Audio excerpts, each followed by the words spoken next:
I'm Nora Caldwell, 45 years old, and tonight, my heart is breaking as I watch my daughter Lily arrange a feast she's poured her soul into.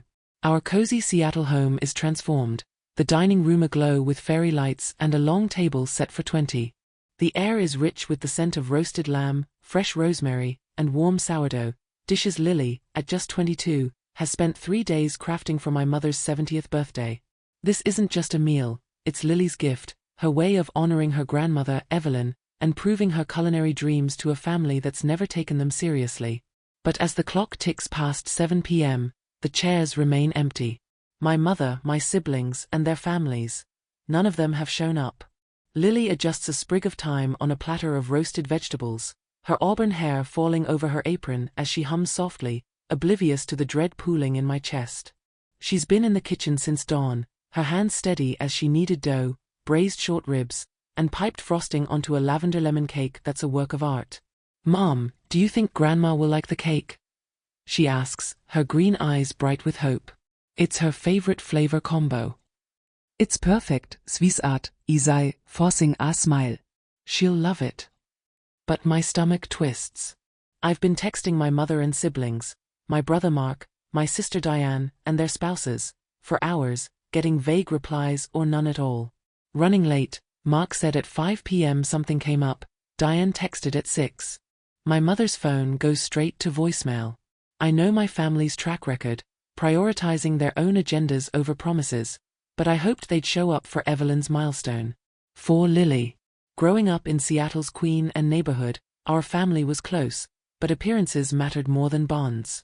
Evelyn, a retired lawyer, built a legacy of discipline and status, hosting lavish parties where my siblings and I were props in her perfect image. Mark, now 48, followed her into law, becoming a partner at a downtown firm. Diane, 43, married a tech executive and lives a life of charity galas and private jets. I was the odd one out, choosing a quieter path as a high school art teacher, raising Lily alone after her father left when she was 3. Evelyn never hid her disappointment in me, calling my career uninspired and my parenting lenient. But Lily? She's the light of my life, a dreamer with a talent for cooking that could rival any chef. Lily's love for food started young. At 6, she'd perch on a stool, stirring pancake batter with fierce concentration. By 12, she was inventing recipes, like a peach basil tart that won a school bake-off. Our neighbor, Mrs. Rosa, a retired caterer from Mexico, saw her spark. "This girl has magic in her hands," Rosa told me, teaching Lily to make tamales and mole. Evelyn, though, dismissed it. "Cooking's a servant's job," she'd say at family dinners, her voice sharp. "Lily schult mich her. Lo, Medizine, so meeting respektable." Mark and Diane echoed her, joking that Lily's kitchen experiments would lead to a life of flipping burgers. I tried to shield Lily, encouraging her to take culinary classes in high school and work part-time at a local bakery. But the family's judgment stung. At last year's Thanksgiving, Diane laughed when Lily offered to make dessert, saying, "Stick to store-bought, kid. Leave the real cooking to professionals." Mark's wife, Karen, suggested Lily apply to law school before it's too late. Lily smiled through it, but I saw the hurt in her eyes. This birthday feast was her chance to prove them wrong, to show that her passion isn't a childish hobby but a gift worth celebrating. 3 weeks ago, Evelyn called, hinting at a big 70th birthday party. "I want the family together," she said, her tone commanding. "No restaurants." "So meeting intimate." I suggested Lily cook, expecting resistance, but Evelyn agreed, surprising me. "Fine, let her try. But it better be impressive." Lily was thrilled, sketching a menu that blended Evelyn's favorites, lamb, asparagus, lemon desserts, with her own flair. She spent her savings on ingredients, practiced recipes for weeks, and enlisted me to help with decorations. I rented tables, bought linens, and strung lights, turning our modest home into a warm, elegant space. The invitations went out 2 weeks ago, with RSVPs confirming 20 guests, Evelyn, Mark and Karen with their 2 teens, Diane and her husband Greg with their 3 kids, plus a few cousins and Evelyn's close friends. Lily planned for every detail, gluten-free options for Diane's daughter, kid-friendly dishes for Greg's picky son. She barely slept, balancing her bakery job with late-night prep. Yesterday, I found her crying over a failed bechamel sauce, but she wiped her tears and started again. It's for Grandma, she said. I want it to be perfect. Now, at 7:15 p.m., the table is a masterpiece. Platters of herb-crusted lamb, creamy polenta, roasted asparagus with almonds, and a salad of heirloom tomatoes and burrata. The cake, 3 tiers of lavender lemon sponge with edible flowers, sits on a sideboard, catching the light. But the doorbell hasn't rung. I check my phone again, no new messages. Lily glances at the clock, her smile faltering. Maybe traffic's bad, she says, arranging forks for the 3rd time. Seattle's Armes on Fridis. Yeah, probably, I lie, my throat tight. I step into the kitchen, out of her sight, and call Mark. Voicemail. Diane's phone rings, but she doesn't answer. I text Evelyn, where are you? Lily's worked so hard. No response. Anger simmers in me, but I push it down for Lily's sake. She doesn't deserve this. I return to the dining room, where she's lighting candles, her movements precise but tense. Should we start without them? She asks, her voice small. Let's give them a few more minutes, I say, forcing cheer. They'll be here. But doubt gnaws at me.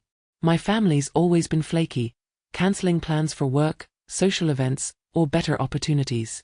Last Christmas, Diane bailed on our dinner for a ski trip, and Mark skipped Lily's high school graduation for a client meeting. Evelyn's the worst, prioritizing her bridge club over family unless it suits her image. I should have known they'd pull this, but I trusted them for Lily's sake. At 7:30, Lily's phone buzzes, a text from her cousin, Mark's daughter Sophie. Sorry Lil, she reads aloud, her voice trembling. That's got a walking. We can't make it. She looks at me, her eyes wide with hurt. A walking. On Grandma's birthday. I reach for her hand, but she pulls away, checking her phone again. Another text, this time from Diane's son. Mom says we're at a fundraiser. Catch you later. Lily's face crumples, and I feel a surge of rage. A fundraiser? They ditched her for a photo op? Lily, I'm sure there's a misunderstanding, I say, but my voice shakes. She shakes her head, forcing a smile. It's fine, Mom. Maybe Grandma's still coming. She steps to the window, peering into the dark street, but no headlights appear. I want to scream, to call my family and demand answers, but I stay calm for her. At 8 p.m., I try Evelyn again, still voicemail. Lily slumps into a chair, her apron stained with flour, her hope fading. I schuld we knauen, she whispers. They never thought I could do this. That's not true, I say fiercely, kneeling beside her. This meal is incredible. Jure incredible. But her eyes glisten, and I know my words can't undo the sting of their absence. The feast, meant to unite us, sits untouched, a monument to their indifference. I think of Rosa, who'd be here in a heartbeat, praising Lily's talent. But Rosa's in Mexico visiting family, and we're alone. As the candles burn low, I make a decision. This won't break Lily. I won't let it Swiss art, I sei standing. We're not wasting this food. Let's pack it up and figure out what's next.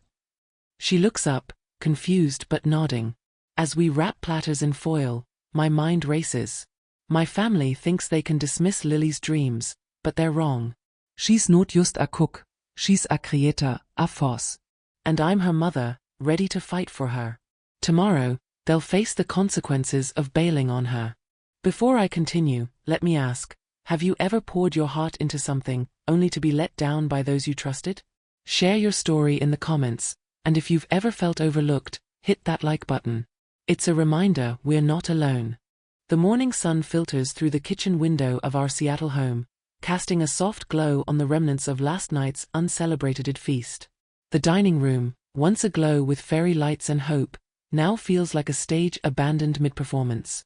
Platters of herb-crusted lamb, creamy polenta, and roasted asparagus sit wrapped in foil on the counter, their aromas muted but still potent. The lavender lemon cake, Lily's masterpiece for her grandmother Evelyn's 70th birthday, stands untouched on a sideboard, its edible flowers wilting slightly. My daughter, Lily, 22, sits at the kitchen island, her auburn hair tied back, her apron swapped for a faded hoodie. Her green eyes, usually bright with dreams, are dulled by the sting of last night's betrayal, our family's failure to show up for the meal she spent 3 days crafting. I pour coffee into 2 mugs, sliding one to Lily. You sleep okay?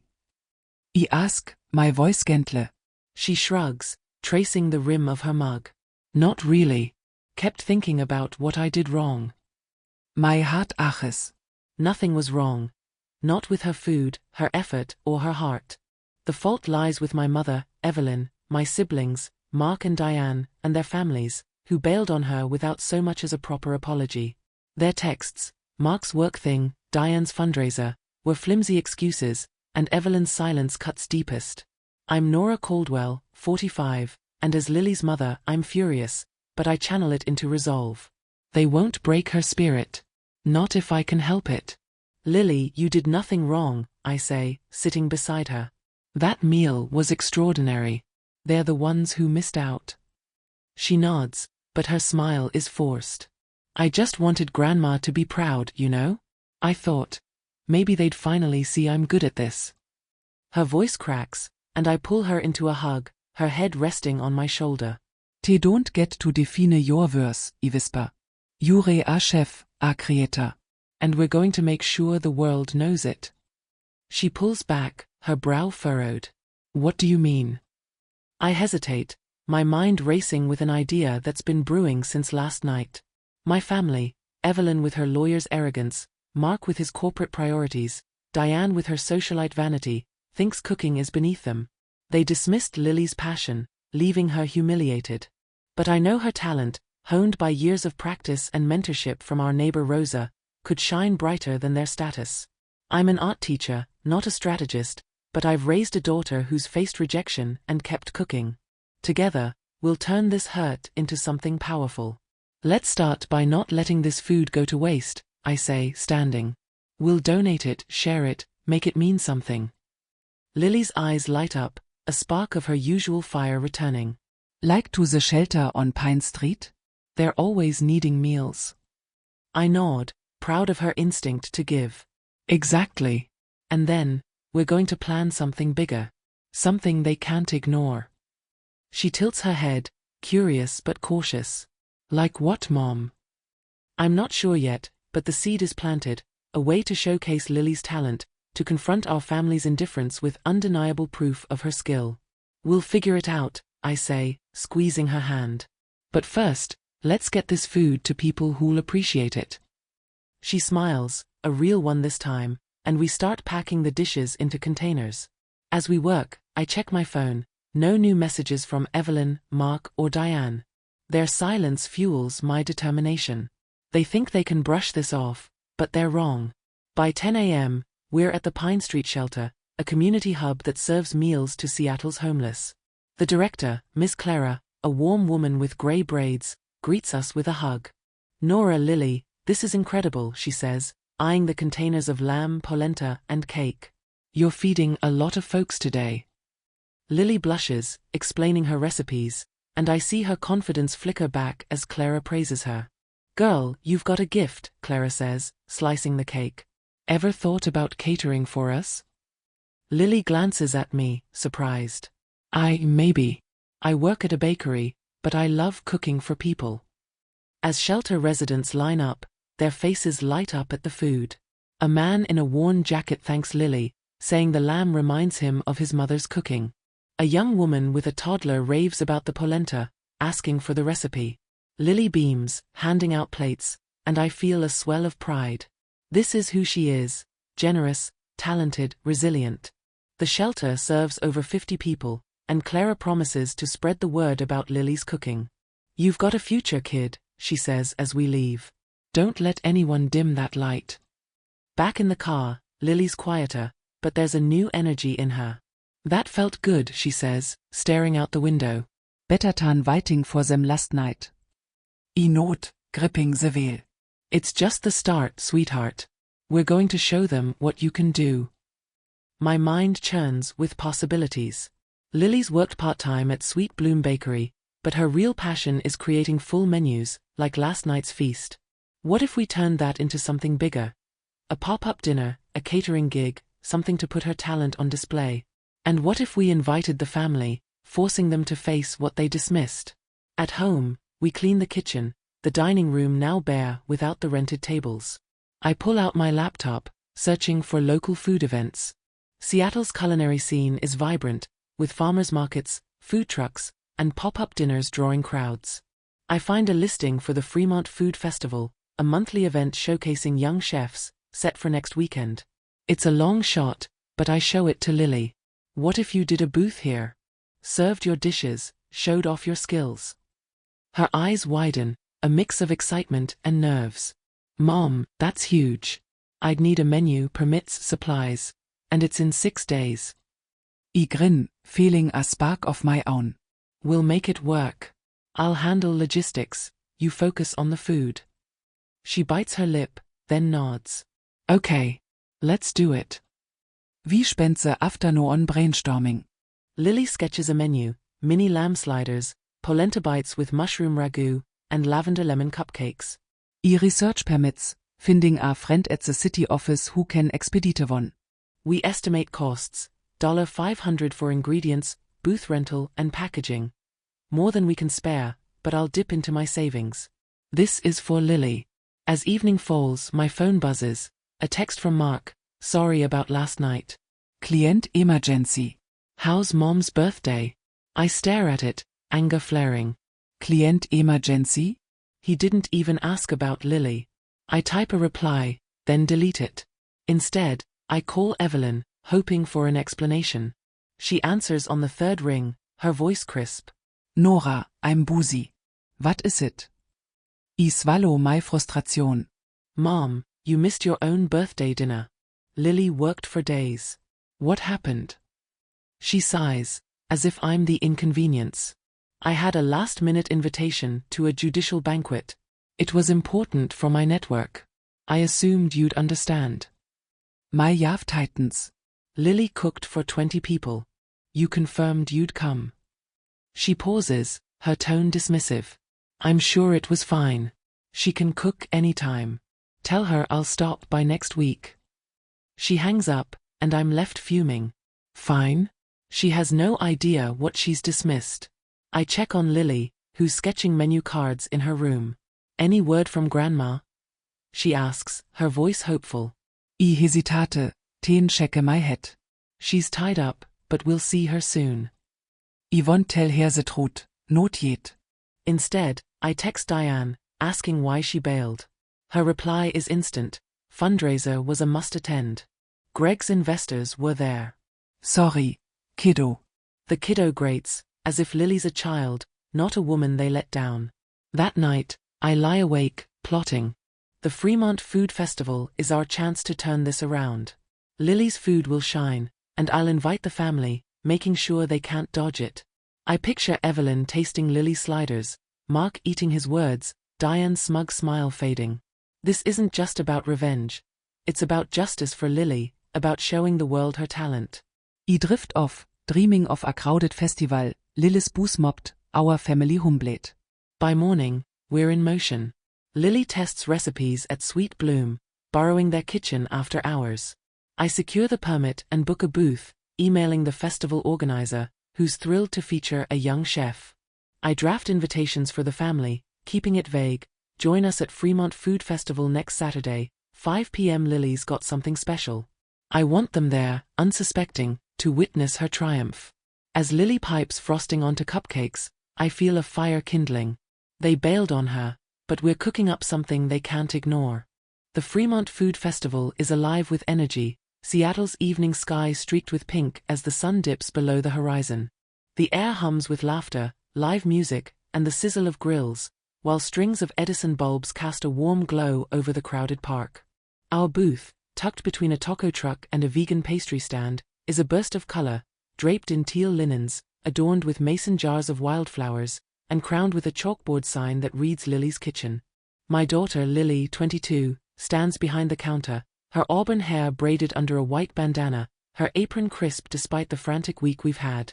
She's serving mini lamb sliders, polenta bites with mushroom ragu, and lavender lemon cupcakes, her hands steady but her green eyes bright with nerves. This is her moment, a chance to prove her culinary talent after our family bailed on her grandmother Evelyn's 70th birthday feast last week. I'm Nora Caldwell, 45, and as I watch Lily charm a line of festival-goers, I'm ready to see our plan ignite. The past 6 days have been a blur of preparation. After donating the uneaten birthday feast to the Pine Street shelter, Lily and I committed to this festival, determined to showcase her skills. I dipped into my savings to cover the $500 for ingredients, booth rental, and packaging, while Lily borrowed Sweet Bloom Bakery's kitchen after hours to perfect her recipes. We worked late into the nights, Lily tweaking her ragu seasoning, me designing menu cards and securing a last-minute permit through a friend at City Hall. Our neighbor Rosa, back from Mexico, stopped by to taste test, declaring Lily's sliders a masterpiece, and gifting us her vintage serving platters for the booth. "Show them what you've got, Mija," Rosa said, hugging Lily. Her support fueled us, a stark contrast to my family's silence. I invited Evelyn, my brother Mark, my sister Diane, and their families to the festival, sending vague emails. "Join us at Fremont Food Festival, Saturday, 5 p.m. Lily's got something special." Only Mark's wife, Karen, replied, confirming they'd come if work allows. Diane sent a Brezi-Maibe. Evelyn didn't respond. I didn't tell Lily, shielding her from more disappointment. My mother's excuse for missing the birthday, a judicial banquet, still burns, as do Mark's client emergency and Diane's fundraiser. They dismissed Lily's 3 days of cooking as insignificant, but tonight, they'll face her talent head-on. By 5:30 p.m., our booth is mobbed. Lily's sliders, topped with rosemary aioli and pickled onions, disappear as fast as she can plate them. The polenta bites, creamy and savory, earn gasps from a food blogger snapping photos. Her cupcakes, piped with lavender frosting and edible flowers, draw a line of kids and parents. "These are insane," a tattooed man says, licking frosting off his fingers. "You got a restaurant?" Lily blushes, handing him a card. "Not yet, but I'm working on it." I beam, helping serve while fielding compliments. A woman in a chef's jacket, Maria from a local bistro, asks Lily about her training, visibly impressed when she mentions learning mole from Rosa. Is Gänsekraut, Sirching for my family. No sign of them yet, but I'm not surprised. They're always late, prioritizing their schedules over promises. I push down my frustration, focusing on Lily. She's in her element, explaining her recipes with a confidence I haven't seen since before the birthday fiasco. A festival organizer, MS. Jenna, stops by, tasting as leader. "You're a star, Lily," she says. "Ever thought about a pop-up dinner? We'd love to feature you." Lily's eyes widen, and I nod encouragingly. "I'd love to," she says, her voice steady despite her excitement. At 6 p.m., I spot Mark and Karen weaving through the crowd, their teens, Sophie and Ethan, trailing behind. Mark's in a suit, probably straight from the office, his expression distracted. Karen's in designer jeans, her blonde hair perfect but her smile tight. Sophie, 16, looks bored, scrolling her phone, while Ethan, 14, sniffs the air hungrily. My heart races, this is it I wave them over, keeping my tone light. You made it. Lily's booze is killing it. Mark nods, glancing at the line. Looks busy, he says, as if it's a minor event. Karen peers at the chalkboard. Lily's cooking all this? Ha. Lily notices them, her smile faltering for a split second before she recovers. Uncle Mark, Aunt Karen. Try a slider, she says, handing them plates. Sophie takes one, nibbling reluctantly, but her eyes light up. This is actually good, she mumbles, grabbing another. Ethan devours his, asking for seconds. Mark takes a bite, his expression neutral. Not bad, Lily, he says, but his tone is patronizing, like she's a kid playing chef. Karen picks at her polenta, frowning. It's creative but a bit rich for me. I biete my tongue, Anger Simmering. They're eating the food they bailed on last week, and they can't even muster real praise. Lily keeps serving, her smile fixed, but I see the hurt in her eyes. I'm about to pull Mark aside when Diane and Greg arrive, their 3 kids in tow. Diane's in a silk jumpsuit, her sunglasses perched on her head despite the evening light. Greg's on his phone, barely glancing up. Their daughter, Mia, 12, grabs a cupcake, while the boys 10 and 8 run off to a bounce house. Nora, this is quaint, Diane says, air-kissing my cheek. Lily's playing chef, I see. She's not playing, I snap, my voice low. She's a chef. Taste her food. Diane raises an eyebrow but takes a slider, chewing slowly. It's fine, she says, shrugging. But catering's a tough gig. She should stick to baking. Greg nods, still glued to his phone. Yeah, cooking for crowds is brutal. She got a backup plan. I clench my fists, but Lily interjects, her voice calm. This is my plan, Onkel Greg. I love it. Her defiance makes me proud, but I know their dismissiveness stings. Evelyn's still absent, and I check my phone, no messages. I'm about to call her when Ms. Jenner returns, microphone in hand, addressing the crowd from a small stage. Folks, we're thrilled to highlight a rising star tonight, she says. Lily Caldwell of Lily's Kitchen has wowed us with her incredible dishes. Let's give her a round of applause. The crowd cheers, and Lily freezes, her cheeks flushing. I nudge her forward, whispering, go. This is yours. She steps onto the stage, taking the microphone with trembling hands. Thank you, she says, her voice soft but clear. Cooking's my passion. I spent 3 days preparing a feast for my grandma's 70th birthday last week, but not everyone could make it. The crowd murmurs sympathetically, and I see Mark shift uncomfortably. Diane looks away, fussing with Mia's hair. Lily continues, her voice gaining strength. Tonight, I'm here to share my food with all of you, because cooking's about connection, not competition. Thank you for tasting my story. The crowd erupts, some whistling, others shouting her name. Sophie claps, her boredom forgotten, and Ethan whoops. Mark and Karen exchange glances, their smugness faltering. Diane's smile is strained, and Greg pockets his phone, caught off guard. I'm bursting with pride, but my eyes scan for Evelyn. She's still not here. Lily returns to the booth, her face glowing, and serves another wave of customers. Maria, the bistro chef, Hans-Herr Akkad. Call me, she says. We need talent like yours. At 7 p.m., Evelyn finally appears, her silver hair immaculate, her navy blazer crisp. She's alone, her expression stern, as if this festival is beneath her. I wave her over, my heart pounding. Mom, you're late, I say, keeping my tone neutral. She sighs, glancing at the booth. I had a bridge game. I assumed this was casual. Casual? I swallow my anger, guiding her to Lily. Grandma. Lily says, her voice bright but guarded. TYA Cupcake. I made them for you. Evelyn takes one, inspecting it like evidence. She nibbles, her face unreadable. It's sweet, she says, setting it down. Lily, this is ambitious, but cooking's no career. You should reconsider law school. My jaw drops, and Lily's smile fades. Mark nods in agreement, Karen murmurs approval, and Diane smirks. I'm about to explode when Ms. Jenner approaches, oblivious to the tension. Lily, we're naming you tonight's standout chef, she says, beaming. And Kiro 7 wants a quick interview. You in. Lily's eyes widen, and she nods, glancing at me. I squeeze her shoulder. Go, sweetheart. As she follows Jenna, the crowd cheers again, and I turn to my family, my voice low but fierce. You bailed on her, dismissed her, and now you're standing in her spotlight, still judging. She's a chef, and you're about to see how wrong you were. Evelyn's eyes narrow, but Mark looks uneasy, and Diane's smirk vanishes. Lily's on stage, speaking to a reporter, her bandana glowing under the lights. This is her triumph, and they can't take it away.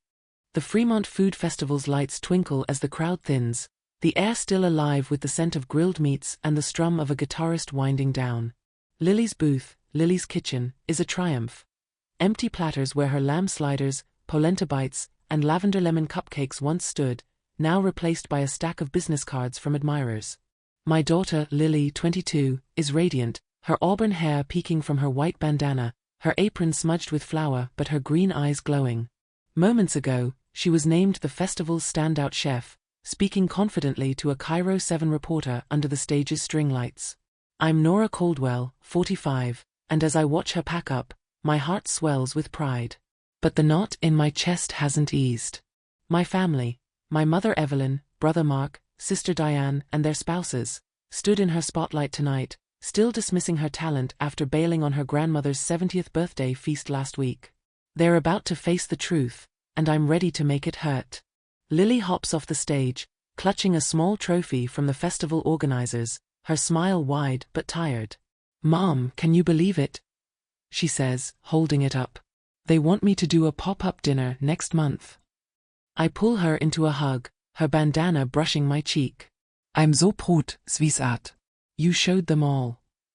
But my eyes flick to our family, lingering near the booth. Evelyn's navy blazer is buttoned tight, her silver hair unmoving, her expression stern. Mark, in his suit, checks his watch, as if this is a detour from his real priorities. Karen, his wife, adjusts her scarf, whispering to their teens, Sophie and Ethan. Diane, in her silk jumpsuit, leans against Greg, who's back on his phone. Their kids chase each other nearby, oblivious to the tension. I guide Lily to the booth, where Miss Jenna, the festival organizer, is chatting with Maria, the bistro chef who gave Lily her card. "You're a natural, Lily," Maria says, handing her a flyer. "We're hiring at my restaurant. Think about it." Lily nods, tucking it into her apron, her face a mix of awe and determination. Jenna claps her shoulder. "I'll email about that pop-up. You're going places, kid." As they leave, I notice Evelyn approaching, her heels clicking on the grass. Mark and Diane follow, their spouses trailing, and I brace myself. This is the moment I've been waiting for, not just to celebrate Lily, but to hold them accountable. "Lily, that was lively," Evelyn says, her voice clipped, as if praising a school play. "But festivals are one thing. A real career takes discipline." Lily's smile falters, and I feel a surge of anger. After her triumph, Evelyn's still belittling her? "Grandma, I'm building a career," Lily says, her voice steady but hurt. "Cooking's my discipline." Evelyn's lips purse, and she glances at the trophy. "It's a nice start, but law or medicine would serve you better." Mark clears his throat, stepping forward. "She's right, Lily. This was fun, but it's not sustainable. My firm could use a paralegal. You'd be great." Karen nods, her tone patronizing. "It's cute, Lily, but you can't cook forever. You need a safety net." Diane laughs lightly, tossing her hair. "Exactly. Catering's so stressful." "You're young, go to college, do so meeting real." Greg, finally off his phone, adds, "Food's a tough industry. You sure you want that grind?" I step in front of Lily, my voice low but sharp. "Enough. You bailed on her last week, 3 days of cooking for 20 people, for Mom's birthday, and you didn't show. Now you're here, eating her food, watching her win, and you're still dismissing her." The family phrases, the festival's noise fading into the background. Sophie and Ethan stop whispering, their eyes wide. Mia, Diane's daughter, clutches a cupcake, watching silently. Evelyn's eyes narrow. "Nora, don't be dramatic." I had a judicial banquet. Networking is my priority.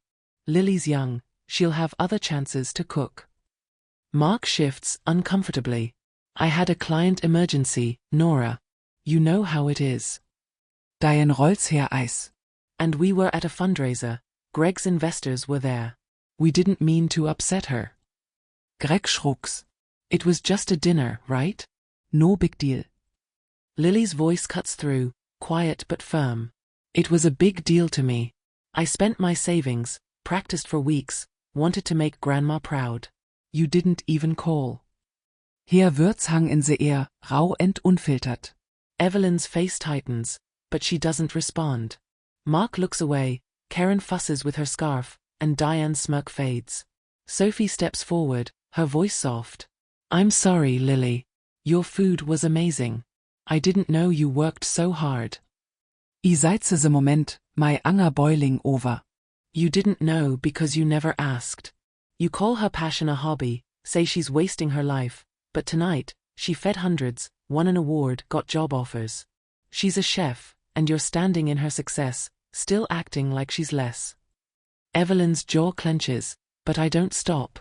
You missed her graduation, skipped Christmas, bailed on her birthday feast. You think you can waltz in now and judge her? You revengestories. Mark raises a hand, his tone defensive. Nora, we're family. We want what's best for her. Cooking's risky, law's stable.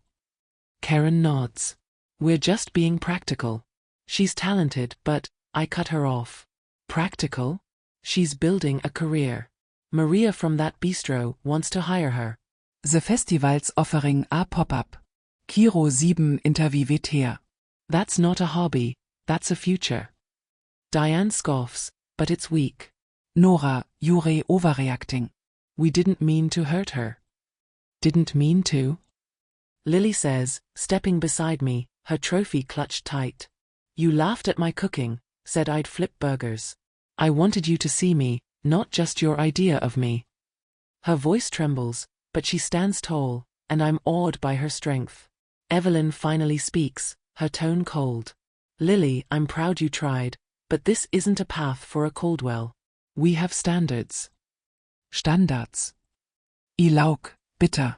Your standards are about status, not love. Lily's food connects people, shelter residents, festival goers, strangers who thanked her tonight. That's worth more than your banquets or fundraisers. Sophie nods, her voice quiet. She's right, Grandma. Lily's food was better than anything at Dad's firm dinners. Ethan chimes in, yeah, those sliders were fire. Their support surprises me, a crack in the family's facade. Evelyn's face flushes, but she holds her ground. Nora, you've always been soft on her. That's why she's chasing dreams instead of security. Mark jumps in, his voice firm. Let's calm down. Lily, we're sorry we missed the dinner. How about we reschedule? Come to our place, cook for us. Karen smiles, as if it's a generous offer. Yes, a private dinner. We'll make it up to you. Lily shakes her head, her voice steady. I don't need to cook for you to prove myself. I did that tonight. If you want to be part of my life, respect what I do. Her words stun them, and I feel a surge of pride. Diane tries to deflect, her tone coaxing. Lily, we're family. We didn't mean to upset you. Let's talk this out. Maybe brunch tomorrow. Greg nods. Yeah, no need for drama. We'll fix this. I cross my arms, my voice itchy. Fix this? You humiliated her, and now you're scrambling because she's succeeding without you. If you want to fix it, start by apologizing, really apologizing, and showing up for her, not your egos. Evelyn's eyes flash, but she stays silent. Mark sighs, running a hand through his hair. Nora, we get it. We messed up. Let's move forward. Karen adds, we'll come to her pop-up, support her. Right. I glance at Lily, letting her decide. She hesitates, then nods. Fine. But I'm not cooking to win you over. I'm doing it for me. Her words are a boundary, clear and strong, and I know she's grown beyond their judgment. As we finish packing the booth, the family lingers, awkward but subdued. Sophie hooks Lily, whispering, Jure avisome. Ethan grabs a leftover cupcake, grinning. Diane and Greg leave first, promising to call. Mark and Karen follow, murmuring apologies. Evelyn stays last, her expression unreadable. I'll see you at brunch, she says, then walks away, her heels echoing. We load the car, the trophy on Lily's lap. You okay? I ask, starting the engine. She nods, her voice soft. Yeah. It hurt, but I feel free. Like I don't need their approval anymore. I smile, squeezing her hand. You never did. But I'm glad you know it now. As we drive home, I think of the pop-up dinner, the bistro offer, the Cairo 7 interview airing tomorrow. Lily's star is rising, and our family's about to learn what they've underestimated. The morning light spills into our Seattle kitchen, warming the worn wooden table where Lily and I sit, sipping coffee and sketching plans for her future. It's been 2 weeks since the Fremont Food Festival, where Lily, my 22-year-old daughter, shone as the standout chef, serving her lamb sliders and lavender lemon cupcakes to a cheering crowd. That night, we confronted our family.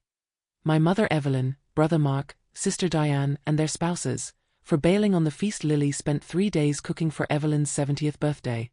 Their dismissive apologies and reluctant acknowledgement of her talent linger, but as I watch Lily, her auburn hair loose, her green eyes bright with purpose, I know she's found something stronger than their approval, herself. I'm Nora Caldwell, 45, and this journey, born from hurt, fueled by defiance, has become a legacy I never expected. Last night's Cairo 7 segment, featuring Lily's festival triumph, plays on my laptop, the reporter praising her vibrant flavors and heartfelt passion. Lily blushes, pausing the video. "It's weird seeing myself on TV," she says, but her smile is proud. The segment's gone viral locally, boosting her Instagram to 5,000 followers, many clamoring for her recipes. Maria, the bistro chef who offered her a job, called yesterday, upping the ante with a sous chef position.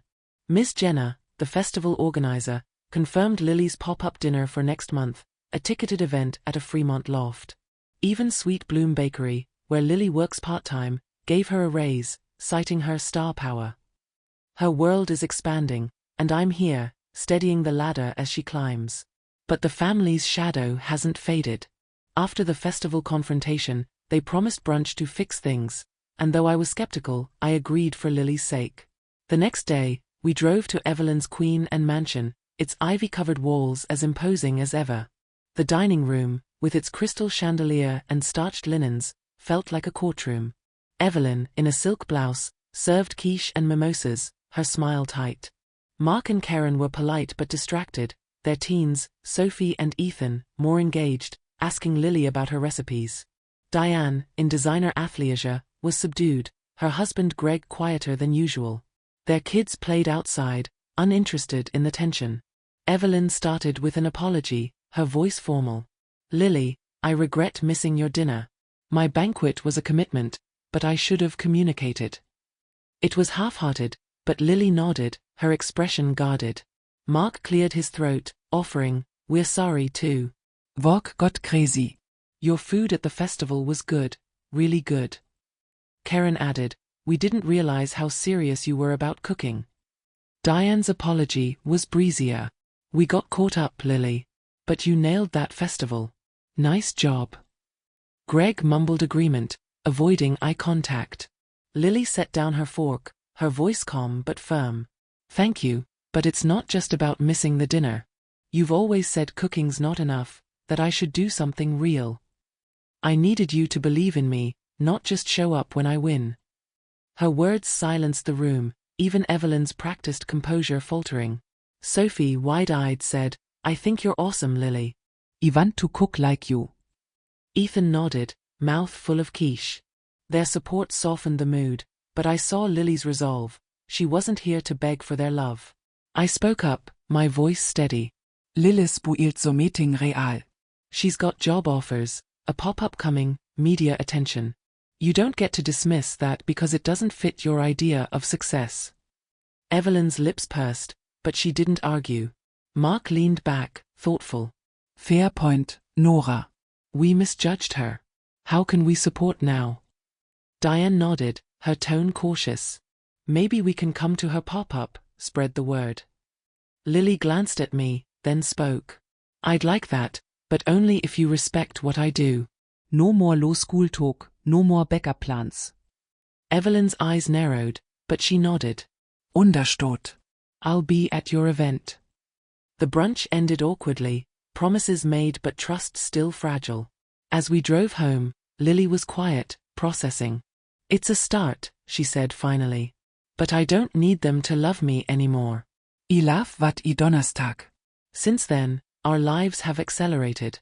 Lily's pop-up dinner is set for a 50-seat loft, with tickets selling out in hours after the Cairo 7 segment. She's crafting a 5-course menu, braised short ribs, roasted beet salad, her signature polenta, and that lavender lemon cake, plus a new sorbet inspired by Rose's tamarind agua fresca.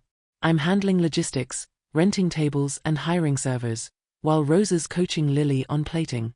Maria's Bistro sent a mentor to refine her knife skills, and Sweet Bloom's owner offered her a partnership to launch a catering arm. Lily's weighing her options, her confidence growing with each decision. I've started a mentorship program at my high school, inspired by Lily's journey. Every Saturday, I teach 10 art students to blend creativity with purpose, inviting Lily to guest speak about food as art. One student, Jamal, a shy 16-year-old, showed her a sketch of a plated dish, and she offered to mentor him, sparking his dream of culinary school. Watching them, I see echoes of Lily at his age, dreaming big, needing only a nudge to soar. The family's outreach has been tentative. Evelyn called once, asking about the pop-up, her tone stiff but curious. Mark texted, offering to bring clients to the event, which I declined. Lily's not a networking tool. Diane sent an Instagram DM, praising Lily's cupcakes and promising to attend. Sophie's been the warmest, texting Lily recipes and asking for tips. Ethan sent a meme of a chef, captioned "You." These small gestures aren't forgiveness, but they're steps. Healing, I've learned, is slow, built on actions, not words. Tonight, Lily's testing her pop-up menu in our kitchen, the air thick with garlic and citrus. She plates a sample, short ribs over polenta, garnished with microgreens, and slides it to me. Thoughts? She asks, her bandana slipping. I take a bite, the flavors bold yet balanced, and grin. It's perfect. They'll be blown away. She laughs, her first real laugh in weeks, and I know she's ready. The pop-up dinner, a week later, is a triumph. The Fremont loft is transformed.